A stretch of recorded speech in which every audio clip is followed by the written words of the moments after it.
Hi friends, welcome to our channel. இன்றைக்கி நம்ம இந்த வீடியோவில் சூப்பரான பால் பாயாசம் எப்படி செய்யலாம் அப்படிங்கிறத பார்க்கலாம். ஒரு கப் அளவுக்கு ஜவ்வரிசியை 1 மணி நேரம் ஊற வச்சு எடுத்துருக்கிறேன். இப்போ இதை வேக வச்சுக்கலாம். தண்ணி அதிகமாக சேர்த்தா பாயாசம் ரொம்ப தண்ணி ஆயிரும். ஸோ தண்ணி கம்மியாக சேர்த்து நம்ம வேக வச்சுக்கிடலாம். பால் ஒரு 400 ml தனியாக நம்ம காய்ச்சி ரெடியாக வச்சுக்கலாம். தண்ணி ஊற்றாமல் இதை நல்லா காய்ச்சிக்கலாம்.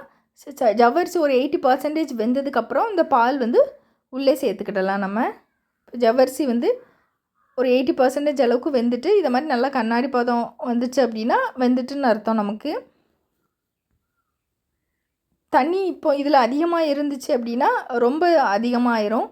கம்மியாக இருந்துச்சுன்னா கூட நம்ம லாஸ்ட்டாக கொஞ்சம் கூட வெந்நீர் நம்ம ஆட் பண்ணிக்கலாம் தேவைப்படும் போது. இப்போ பால் சேர்த்துருக்குறேன்.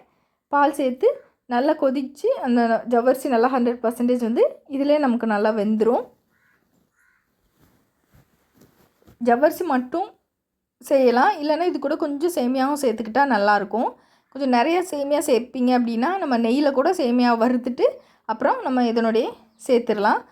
ஒரு 2 ஏலக்காய் பொடிச்சு இதனுடைய சேர்த்துக்கலாம், நல்லா வாசனை வரும்.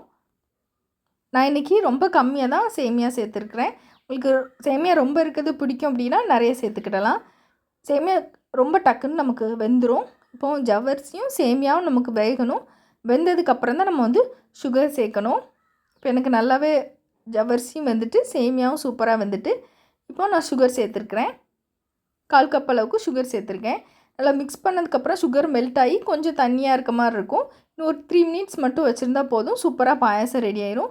இந்த டைமில் டேஸ்ட் பண்ணி பார்த்துட்டு சுகர் இன்னும் தேவைன்னா எக்ஸ்ட்ரா சேர்த்துக்கலாம். ஆறுனதுக்கப்புறம் சுகர் கொஞ்சம் கம்மியான மாதிரி இருக்கும்.